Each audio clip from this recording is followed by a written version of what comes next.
Yeah, ChopShopTv, we are back. Before we get out of here, we're gonna get the last few words from Flush and let y'all know where you can find him and where you can find all of his content. Instagram is real_Royal Flush. All right, back then, what was the click? The click. It was like you, Mike Geronimo, Wastelands. Wastelands, right? Yeah, we from Flushing. I'm from Colden, 45th and Colden. Mm-hmm. Like I'm from Flushing. And Flushing was it, you know what I mean? And Mike Geronimo at the time, he was messing with like Cash Money Click. So he more Jamaica. You know Right. So, but me and Mike just still tight. I don't know if that was a miscommunication between Irv and Mike. Yeah. With him having to show his loyalty to me if they didn't want me around. Because that's how I met Mike, was through Irv. Yes. That's how I met Mike. It was through Irv. Irv used to come to my shop on Linden. So did I. You know, and he would bring Ja and Mike. You know what I mean? And, you know, it's so funny when you look back in the days and you're like, yo, so that's such a, oh, yo, that's such a. You know what I mean? You see them on the big screen and you be so happy for them. You know what I'm saying? It's a happiness for them. You know what I mean? So when you see them at that pinnacle, you're like, yes, bro, rock, please get that. I'm gonna go back to a story after that. And it's gonna blow your mind. I never told this man this story. I know this man for a long time. I never told him this story. I'm gonna tell him. Right. And it's crazy. So let me tell you how far you reached that story. Cause see, back then, you know, I was younger. I'm a little younger, so I was like 14, 15 back at a certain time when I was living in Atlanta, and we was getting all this music then down there. It was somehow getting to us. And I'm from New York. My crew was like New York, up north in Philly. So my man, shout out to my man 40, he from Albany, New York. Me and him was click tight. So we would always be talking about Flush music. I didn't even know him yet. Talking about Flush, you know, the whole scene, everything, you know, like everything he was saying, we'd be talking about that, right? And it's crazy because he would be like, yo, don't you live in Queens around those areas? I'm like, yeah, I live in. I said, I promise one thing. When I move back to New York, I'm gonna meet all of these people. I'm gonna show you. And through the years, it's crazy. I'm not even knowing. Through other situations, I met my guy Flush. I met him through my cousin. But weed's legal now, right? Weed's legal. Oh yeah, so he came and bought about 100 pounds from me. Just so I can tell you how the big bundle. Sorry, yo, check it out. And we was across the street from the courthouse. So I'm coming to the courthouse nervous. I'm coming to the whole Queens Boulevard nervous like this. And this nigga's like relaxed, like, yeah, what's going on? Yeah, here you go, see you later. Whoa. And I'm like, damn, this shit is crazy. Driving past the courthouse, like, you know how many times I've been in that shit? For some other bullshit, I'm just like zooming past, getting on the highway, back to the. No, that was my dumb man. Like, I used to tell my wife, so anywhere we moved to, I like, we gotta live behind the precinct. They ain't gonna fuck with us. Right. They don't give a fuck. Right underneath their nose. So, you know, from here to Briarwood, like, anywhere there was a precinct somebody. I got or a courthouse or something. Something to keep the traction up. Rest in peace, my nigga Crime. Me and Crime was just like, why does he always have to pick? The second crib that came, Crime was like, oh, goddamn, again. Come in the garage, they're not gonna pay attention, leave. And it never was. It was always just regular. Like, they wouldn't even expect it. Now, do you feel that if you'd have gave 100%, it would have been a more higher level of it, you think? I just think me, you know, who I am, like, growing up, and I went out and I seen like a LL Cool J, and I seen Supreme from the Dream Team. I wanted to be Preem. Right. So I just knew as a kid, with living my life without parents around raising me, I knew I had the unfortunate life, so I took that road. You know what I'm saying? So those are the people that inspired me, with the streets. But I knew being in the streets, you had to be quiet. But I also knew I had an art with me, so I kind of blocked my art, with the streets with me. I love it. That's deep. What you were saying before, like with the YSL thing, you know, putting yourself out there on First Street.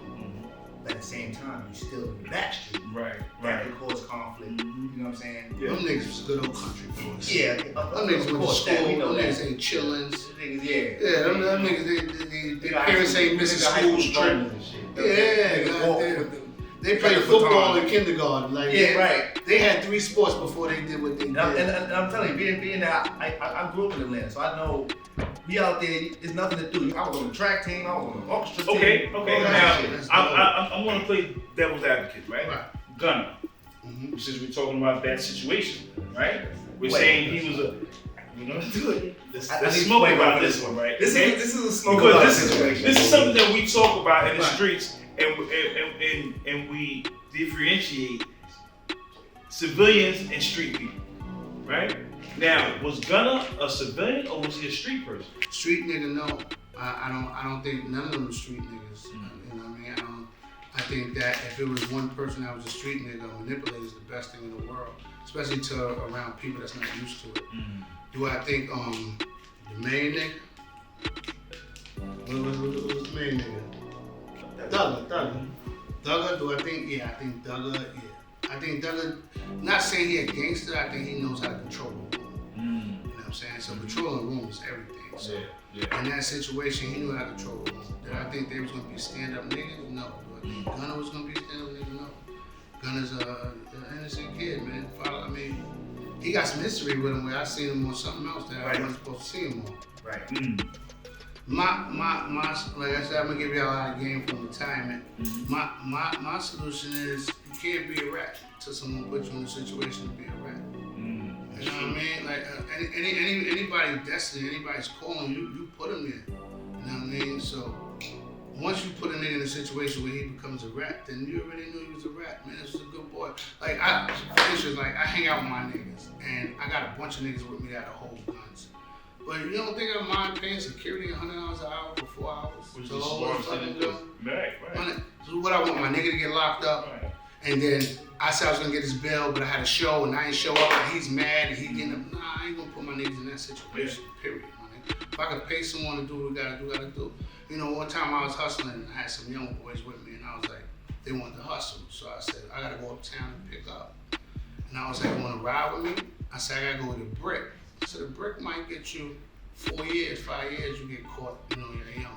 But I said, I got a gun in the car. So now 25 years, you still want to take this ride with me? They both got out. Like, and you gotta respect it. And my nigga that I understand. But now I knew what category to put them in, I knew where to took. How far to take it. So now I didn't put myself in a young thug situation. Right. Where they can't tell on you. Nah, I knew what position they parked. I test them before we even got in the water. Or you can't get in the water with pants, you need swimming trunks. I tested. That's a fact. Me just coming from like the governor of Queens, the message I really can give to people that's out there that give themselves, or they call themselves, they give 100. I think a lot of people die or get fucked up because you're looking for something you think you expect. So if you think you're 100, stop looking for another nigga to give you 100. Look for him to give you 50. So if the nigga give you 60, nigga, he did 10 over. Stop looking for a nigga to be who you are. You know what I'm saying? If you're a solid nigga, give a nigga a borderline. Give him something to achieve. Give him a start to finish. Like I said from the beginning. So give a nigga 50. If a nigga give you 80, good. But don't let a nigga give you 95.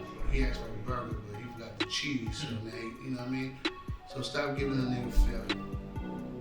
Don't give a nigga what you want. Give a nigga what he deserve. Nigga deserve 50, don't give him 50, nigga deserve 60. He looking real good, salad, give him 85. But give him some lead room to earn your friendship instead of letting little things come between you. That part. You got the segment for Flush. It's the first one that we came in, just because there's like limitations and things you gotta, expand or see things from people you interview, or you gotta see the love.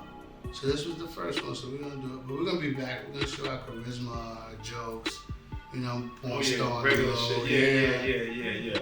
But, that's a fact. But just to get to it though, man, this was like a solid one. This is one you're gonna always go back. Before you get to the funny ones, you're gonna see the serious ones. That's right. Download his content. His music is superb. I'm gonna download everything. I'm downloading everything. Rocking on 95, up and down 95. I'm on 95. That's every platform. Interview was excellent, man. We gotta appreciate you, man. Always. Man, always show love from day one when we was in the gutter before we even had a studio. Always. That's real. That's real. ChopShopTv, man. Big J, King Cash, we out. Roy Flush. That part.